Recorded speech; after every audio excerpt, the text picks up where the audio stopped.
Hello, good morning. It's Monica from Life is Art, and this is the Saturday 10 a.m. live at the Anchors Away online crop.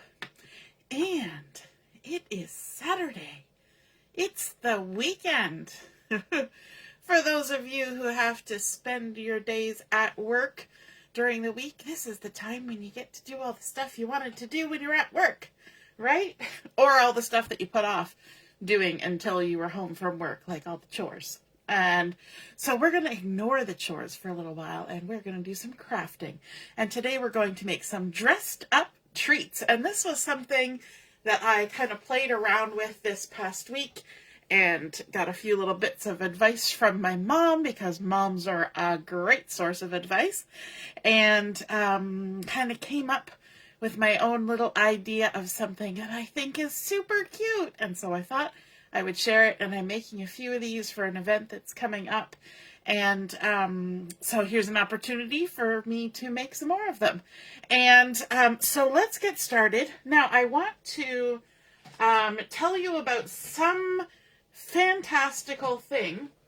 And that fantastical thing is, when you buy a paper pack from Stampin'Up, it comes in a sticky plastic envelope, but there's usually a piece of sort of harder, like in Canada we would call it poster board or Bristol board, harder fabric paper product than a cardstock, and it's got all the information about what's in the paper pack. Sometimes there's chipboard. If it's a specialty designer series paper, there's lovely chipboard, which, wow, you can really use that for fun mini albums and things. But this sturdier paper, I thought I keep it because I think I'm pretty sure I could do something with that. And I'm glad I did, because I'm actually going to use the packaging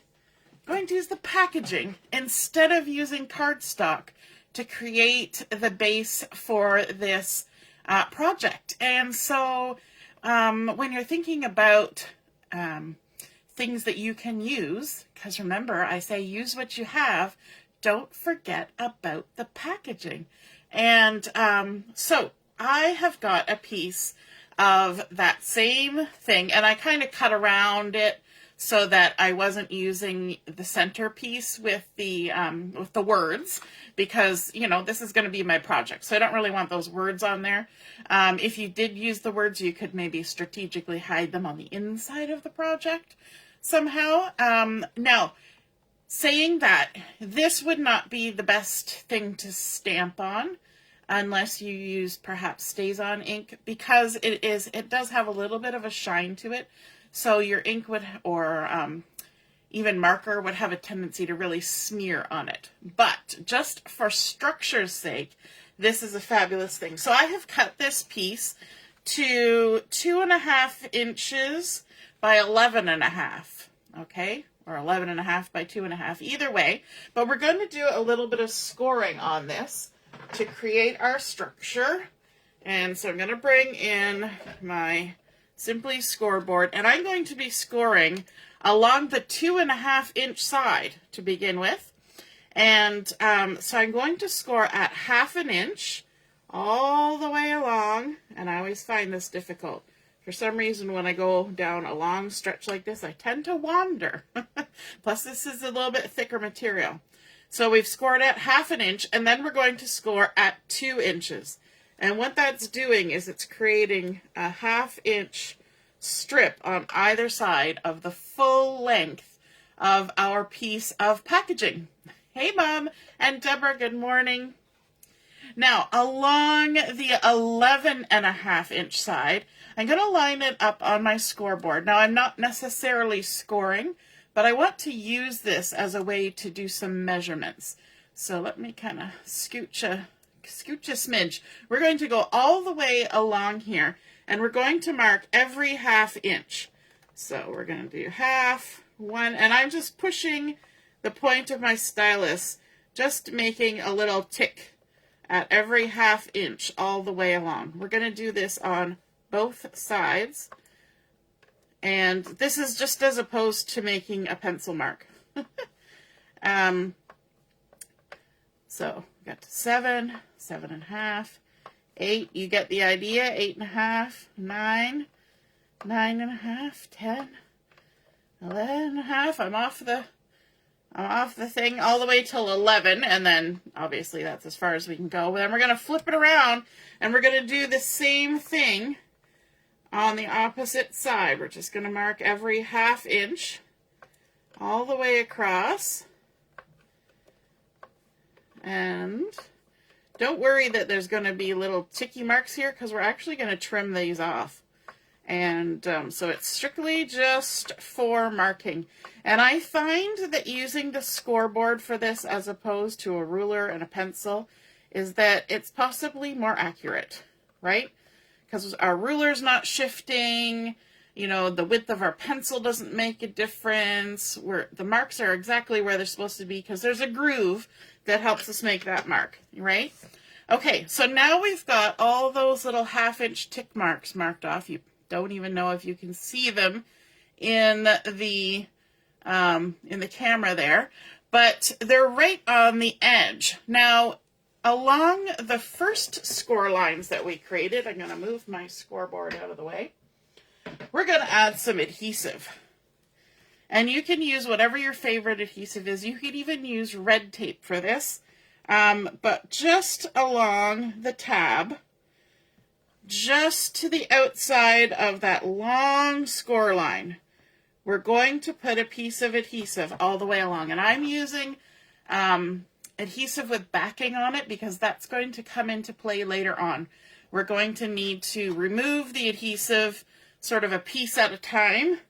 And so it's a little bit trickier with liquid glue. You could do it with liquid glue. And you could probably do it with a tape runner. But I find this easier because we also need to do some cutting. Good morning, Michelle. And so all along here where we have made these little 1/2 inch tick marks, we're going to take our scissors and we're going to snip right on that indent at our 1/2 inch line. And we're going to snip from there to our long horizontal score line. So it's just a little 1/2 inch snip. Then we're going to tip our scissors to the left and make a snip on an angle. And then we're going to tip our scissors to the right and make a snip on the angle. And that's going to create a little notch. Now, if you have ever done any sewing in your lifetime, you will know that this is important when you're doing seams that are going to be on a curve. Okay, so we're kind of notching out. So we're going to do that all the way along. We're going to snip, and then to the left, to the right. Snip, to the left, to the right. Okay, we're just going to keep doing that. And when you get ones that hang on and don't want to leave, you just peel them off. Now we're also going to do a snip right on this very end one, so it's no longer square. So we're going to continue all the way along, doing every single one of those, and then we're going to turn it around and we're going to do the same thing going down the other side. We're going to snip that little end off, and we're going to notch out every single 1/2 inch. Now, it doesn't take too long, but it does take a hot minute to do that. So I have already done it for us, so you don't have to sit here and listen to me babble while I notch out all the little triangles, okay? I thought about this, and that didn't seem like a good way to use your time. So here we have notched all the way along both sides, and the very little end pieces are angled as well, and it looks like a funky saw right now. Now we are going to be creating this into a circle, and so the easiest way to make sure that this is going to bend nicely the way we want it to, we're going to take our bone folder, and we're going to do this carefully because we've got all these little saw teeth notches. But I'm going to put my bone folder behind my paper with my thumb on top, and I'm going to kind of put my finger here. And we're just going to, as easily as we can, run it down our bone folder. You could even put it on the edge of a table and do that, and we can do it both sides. And what that's going to do is it's going to start making the paper think in terms of a circle, right? We're just training our paper to think we should curve this direction so that when we do curve it, it's not going to all of a sudden make a sharp crease because we don't want any sharp creases on this. We want nice curved paper, okay? So once you get it to about this, you're doing pretty good. And I have left enough paper here so that I can overlap by 1/2 inch. And what that means is, remember we marked these at 1/2 inch. So the end two little ticky bows here that are sticking out, our little ticky tabs, if we line those up and overlap them so that they line up nicely, that helps us do our 1/2 inch.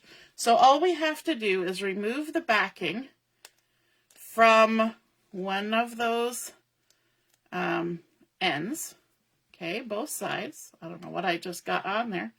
There was something on my finger, or it was on the adhesive. Might have been a little piece of paper stuck to the adhesive. Let's see if I can get it off. Maybe not. Oh, there we go. Okay, and then we take this end and we just line it up. And you want to make sure that those score lines that are going all the way around line up and just stick them down. That's it. Easy peasy. And we have now created our circle. Now, I could have actually put a little adhesive there, but I forgot to do that. So if you think of it, and you're watching now and you're going to create later, you could put a little bit of adhesive right there.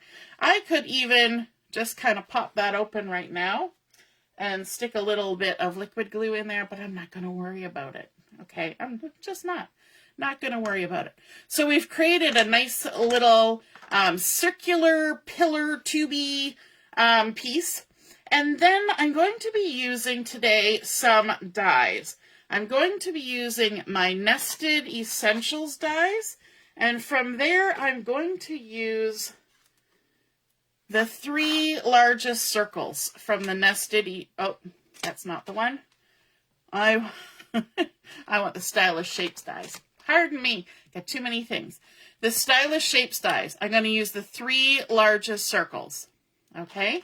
And then I'm also going to be using from the Spotlight on Nature dies, I'm going to be using this largest circle that has these outside ridges. There's another one that's about the same size, and it's got these cutout florals, which you could use, but I'm going for the one that has the ridges. And this is a almost a 4-inch circle when it's cut out. And if I hold it up to my little thing that I've created here, you can see that it's just a little bit bigger, and that's what we want. So we're using that Spotlight on Nature die. And then we're also using the Nested Essentials dies. We are using them, but I was just pulling out the wrong one at the wrong time. We're going to use the smallest of the rounded rectangles. So let's keep those dies there. And we're going to bring in a few other pieces. Okay, now this is a whole handful. We're going to cut 2 circles. Now this one looks a little weird, but we're going to cut 2 circles using this Spotlight on Nature die, or a 4-inch circular die. But the second one, we're going to take the smallest of our 3 circle dies, and I'm going to cut out of the center. And that is about 2 1/4 inch circle. Okay, so we're going to cut that out of the center. Then we're going to take the largest of the circular dies, and we're going to cut out a piece of acetate. And I've already removed the protective sheeting that's on here. And if you've ever had difficulty cutting acetate, just put a scrap piece of this product that we're using, the packaging, put it down, put your cardstock, or not your cardstock, your acetate, and then put your die and run it through, and it will pretty much cut through your acetate. You may need to take your little snips and give it a little bit of a snip to release it completely, because acetate is really hard to die cut. I don't know if you've ever tried to die cut. So that's going to be cut with that largest circle. And then with the largest circle, we're also going to cut a piece of cherry cobbler cardstock. And then we're going to use the small one here to cut out the center. So we're getting a whole assortment of things. And then we need one more piece, and that's using the middle size of these 3 largest circular dies. We're just going to cut one more of this packaging, and that's about 2 3/4-ish size circle. Okay, so I know that's a lot of stuff, all right? But we're just kind of creating pieces. And yes, we are going to use this, but I'll show you that when we get to it. Okay, so a little bit of ingenuity went into this. We're going to build the front piece for our project. And to do the front piece, we're going to use this circle that has the center cut out. We're going to adhere to that our piece of cherry red. And we're going to stick that on. Again, I could use glue, but I do not have patience for glue 99% of the time. And the other thing is I'm using acetate. And if you've ever had liquid glue get on acetate, you know it's a bit of a pain, right? So we're just going to go ahead and, I mean, there's ways to get it off, but it's just a little bit of bother that you don't need, right? So we're going to add our adhesive to our little ring. Looks kind of like a weirdly enlarged lifesaver. All right, and what we want to do is we want to line it up so that it matches with the circle in the center. And I like to put my one finger through the center and then push the circle until it hits that finger, and then line it up and stick it down. And it pretty much gets you where you want to go. Okay, so that's on the front. Then on the back, we are going to add our acetate. We're making a little window is what we're doing. Now, for sticking down acetate, I am going to use red tape, and it just has really good stick. It is a bit of a pain, but it'll hold our acetate on really well. You could also use little glue dots. So what I'm going to do is I'm going to kind of make a little frame around that inside circle. So we're going to make little snips of this red tape on opposite sides. Like so. And all of you are like, what is she making? Because I haven't shown you what we're making. It's a surprise. It will become so clear in a few minutes. Hopefully it'll become clear. And stick that on. Now, the hard part about this red tape is that the backing on it is plastic film. And oh my goodness, that stuff is ever staticky. And it sticks to your arm, and it sticks to your fingers, and it sticks to everything. It's kind of a pain that way. You want to make sure it's stuck down real good. And then we're going to work our way around, taking those backings off. And I find the only way to get rid of them is to actually like stick them down to my table. You see that? It's like they just need something else to static to. And then later on, I worry about getting rid of them. So for now, I'm going to have a nice little pile of acetate backings, or adhesive backings, piled up there. We can just ignore it. But otherwise, if I put it beside me, it would just end up stuck to my arm. Up there, I'm not likely to get it stuck to me again. All right, so now we're going to take our acetate. And yes, because I die cut it, it has a front and a back. I'm going to make sure there's as least amount of dust on it as possible. I don't think it really matters what side we put it on, but I will flip it over so that the outside is facing down. And then we're just going to line it up. As long as you cover up that adhesive, you're good. You're never going to see this from the outside of our project, okay? So now we've made ourselves a nice little acetate window, and then we're going to bring our ring in, and we need to fold all of the tabs on one side, and I'm just going to fold them to the inside all the way around, like so. And because we've scored it, they fold nice and easy. And because they're 1/2 inches apart, they don't make too many, you know, like straight lines along the edge. You'll see little tick, tick, tick, tick between, but it keeps them pretty well how you want them. But then we need to go around and remove the backings. So even though we have creased them so they fold over, I'm going to kind of half lift them up so I can get those backings off.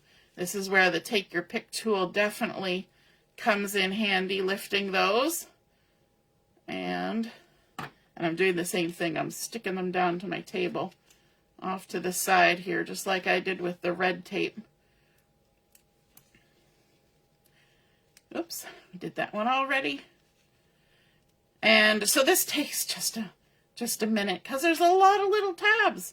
I don't know, if somebody's quick with math would know 11.5 times 2. What's that? 23 little tabs. So there's a few little backings. Oh, and I see one of my little triangles is hanging out there. There we go. One of the little triangles we snipped out. We're still hanging on all the way around. And you can see where this would be a little bit difficult with liquid glue. I don't know. Well, to me, I can see how it would be difficult because I'm sure at this point I would be getting glue everywhere and it would be dripping and going all over the place. So having the this kind of tapey glue just makes it easier. So we're going to fold those all back in because the adhesive is right by that score line. If you touch at the end of the little tabs, you're not necessarily sticking your hand in the glue. Now we want to make sure we flip this over to the back side where the acetate is, and we're going to line it up. And it's going to be a little smaller than that outside circle. And of course, this is where you should stand up so you can see what you're doing. And try to get it centered, and try not to squeeze your circle so that it goes out of circle. Does that make sense? Well, we're a little bit off, but it is what it is. So we're gonna, wait a minute. It's a little bit off, but it's also not sticking. There we go.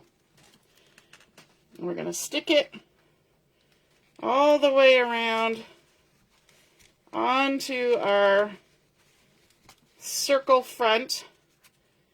There we go. And I actually got that really off, but we'll ignore that. There we go, all the way around. Da, da, da, da. I did it much better when I wasn't on live camera. And you're just going to make sure that everything is stuck down. All right. Now we want to create a backside for this. And we're also going to add some decorative piece to here. So we need to kind of do it in 2 steps. We're going to set our circle down and see where it naturally rolls to. Okay, that's first off. And wherever it naturally rolls to, that's where it's going to be weighted the most. And it's probably going to stay sitting that way later on in life. Now I've got a piece of the Christmas Traditions. Oh my gosh, I forgot the name of the paper pack. Traditions of Christmas designer series paper with this beautiful gold foil. And I have cut a piece that's 11.5 inches long by 1 3/8 inch wide. And this piece is going to get wrapped all around that piece that I just attached on the outside. So I'm going to take my backing off there, and I'm even going to add a little bit extra on the one end. Okay. Now we need to try and wrap this around. I did cut it a little, like 1/8 of an inch smaller. So we're going to go to the side that lays the heaviest. And we're going to try and put it on straight-ish. And I've already got it wonky. We're going to make this one wonky. All the way around. And stick it down to create a nice design on the outside. And then let's go back to where that weighted part was. Let it do its roll around. And then you're going to kind of visually mark where that is, and you need to create a hole. So I've got a hole punch here that can reach through and punch a little hole right in the center of this strip from front to back. And we're going to add in a piece of ribbon. I've got this little skinny silver ribbon. Now, in all preference, I would have used gold, but I don't have gold. So I'm going to use about a 10-ish, 10.5 inch piece. I'm going to snip it in half, or sorry, fold it in half, not snip it in half. And the two loose ends, I'm going to tuck those through my little hole. Now I'm using a little ribbon and I have a tiny hole punch. If you have a bigger hole punch, use a bigger ribbon. Because what we're going to do is we're going to stick these through and then we're going to tie a knot on the inside. Now if you have ever gone through this process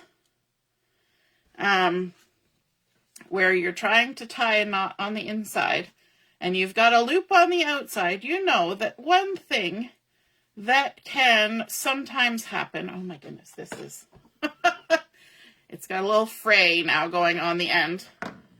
We might need to use our pokey tool to get it through, but let's cut ourselves a new angle. Get a fresh start on everything. You know, after the first 3 tries, if it doesn't work, you got to start again. There we go. So what I was saying, when you've got this loop, to make sure you don't pull that sucker through, just pull it most of the way through with a pencil stuck in the loop. And that will keep you from pulling it all the way through, because we don't want that. And all we're going to do is we're going to wrap it around and tuck the ends through. We're going to tie a little knot. Okay, and because I've got a tiny hole, that's probably enough. Okay, just the one loop. If you need to make it bulkier, you could tie a bead on the inside there. Or you just tie the knot a couple times. So now we've got a nice little holder for our dressed up treats. And now we need to create our back. You can see how wonky I did that. I'm sorry. It's not a great example of centering anything on there. So for our backing, I wanted to create it so that we would be able to open and refill this, so that it wouldn't just be, you know, do all the effort, make the project, put treats inside of it, and then it has to be ripped apart to get the treats out. I wanted it so that you could take the treats out and then maybe put something else in it and hang it on your tree. You could use it as a place setting name card. You could use it as a little gift box. You could put something small, a small gift in here. So I wanted my backside to be openable. That sounds funny, but the back of my treat box. And so I'm just going to tuck all of these little guys in here because we're going to need to do that step anyway. So let's fold them all in.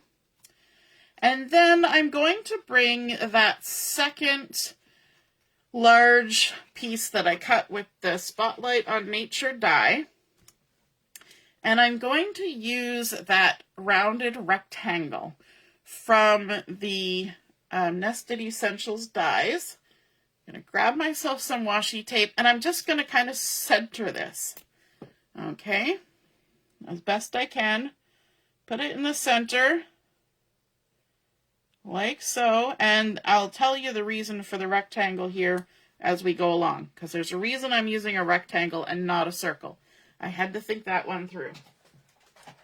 All right. So we're going to bring in our die cut machine. We've got our nice little rectangle loaded up there. We're going to run it through and cut ourselves a little opening.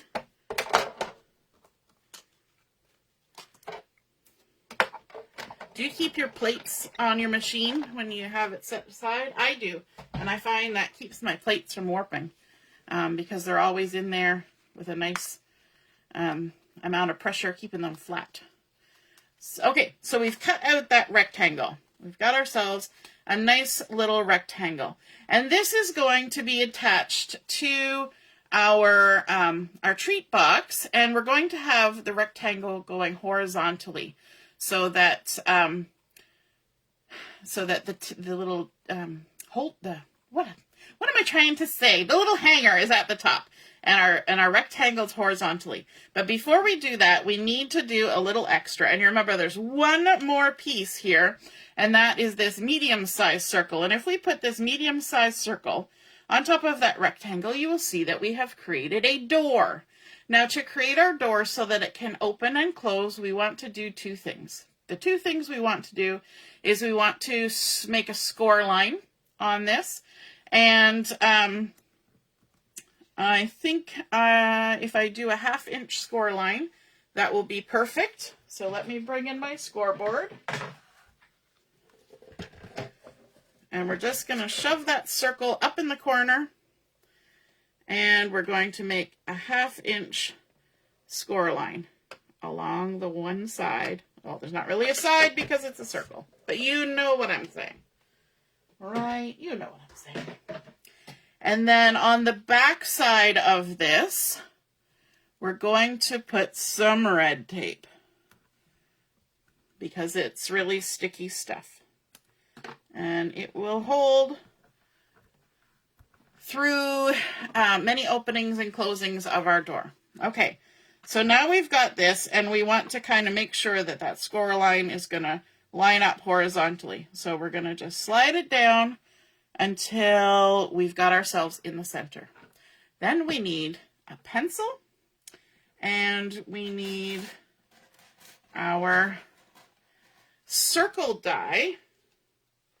The smallest circle die that we pulled out, and I'm going to turn my project so that that score line is now vertical. We're going to take this and we're going to make a little bit of a judgment call, okay? So our little tabs are going to be stuck around here from our thing.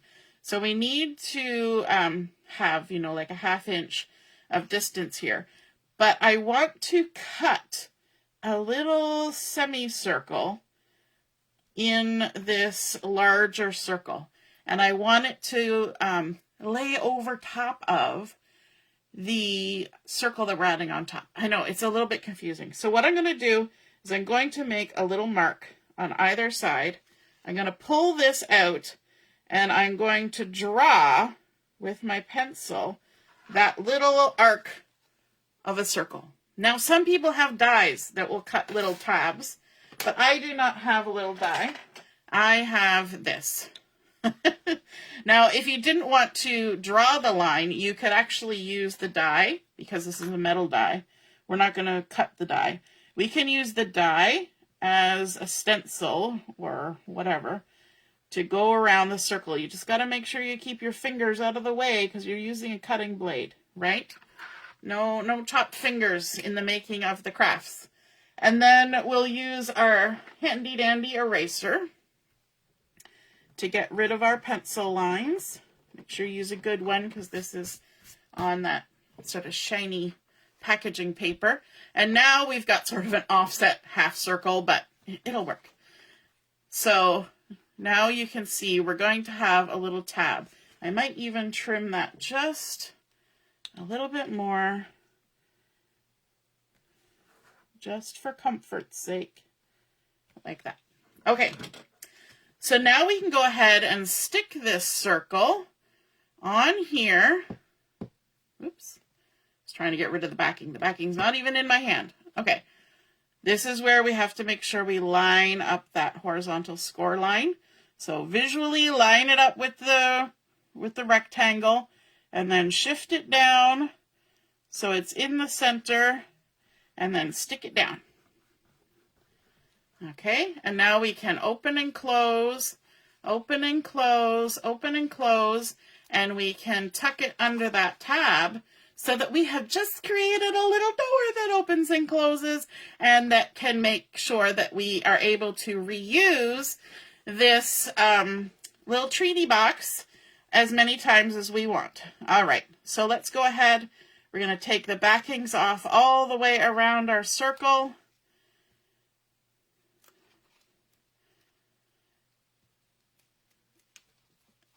There we go. And I know it is a little fiddly, I know, but it's super fun. And who doesn't love a treat box? Let's make sure. There we go. I'm going to actually go the other direction, which makes more sense the way I was going before. I kept sticking my hand into the adhesive. This way the adhesive is going away from my hand. You know, sometimes we clue into the better way to do things. All the way around.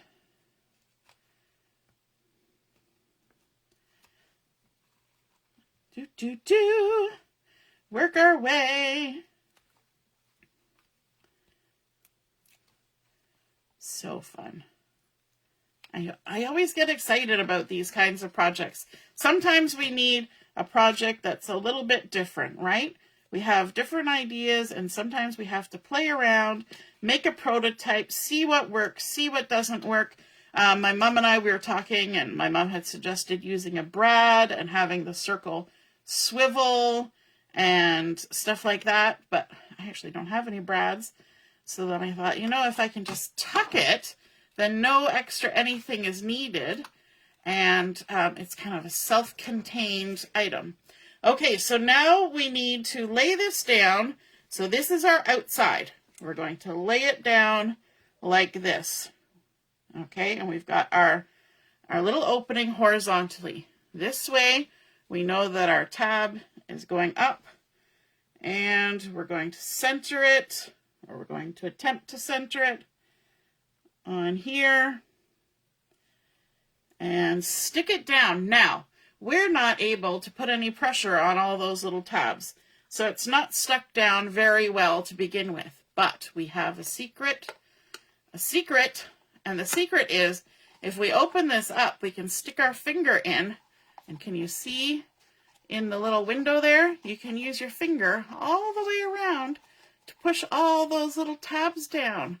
Isn't that so smart? So by making it refillable, we actually made it easier for us to construct it. So we're going all the way around, sticking all those little tabs, making sure it's all tucked in there good. And now we need to add a little decoration on the front. So from the traditions of Christmas, we've got this cute little paper that's full of all these lovely little bouquets. And I'm going to go ahead and use one of those. Of course, I fussy cut it out of the paper. And that's going to be our simple decoration on the front. I'm just going to add a strip of adhesive down the center. Take the backing off. And what I would recommend is standing it up and then sticking this on so that the little bit of the bow at the bottom actually touches your table. That way, if you want to use it as a place marker on the table, you know it's not going to roll around weird because it's got a little foot, just that little tiny piece of paper to keep it from rolling. Now, I did put this together wonkily, so this is not straight, and that's okay. But we need to add something good in there. So we've got some lovely Christmas treatsies. So I'm just going to pop these in here. I do like the fact that they are wrapped candy. I'm going to alternate colors. And when I was filling this the other day, I put 12 in, which I think is a nice number of treatsies. And because they're beautiful Christmassy colors, they will look nice through that acetate opening. And then you just tuck it closed like that, And there we go. We have our fun little pack of treats ready to go. They can hang on a tree. You could put a little gift inside there. You could put a little tag on it. Just make a little tag, put the hole through the hanger. You could use it as a name place setting on your table. And you know what? To be honest, you could probably put quite a few more treats in there. It's a nice size. Now, my brain immediately said, if you had leftover ribbon rolls, you could create the same thing just by decorating the outside and not having to go through this whole process, but you would want to make yourself the trap door, even in a ribbon roll. So I hope you guys liked seeing this come together. You've got a few tips and tricks on how you can make it and how you can make it reusable, reclosable by creating that little tabbed door on the back, and refillable. You could put small little gifts in there. So many fun things. You could even put some of that fake snow in there with a little gift. Or if you wanted to put little chocolate bars, whatever can fit through the size of the opening is what you can put inside. So I hope you enjoyed seeing those come together. I hope you feel inspired to create something like this for yourself. And if you do, be sure to snap a photo of it and pop it in the comments where I post the pictures of my project, and then we can all see and be inspired by your fantastical design as well. Have a wonderful rest of your morning. We will be on at 11:30 for Chat and Craft. Hope to see you then. Toodaloo. Bye.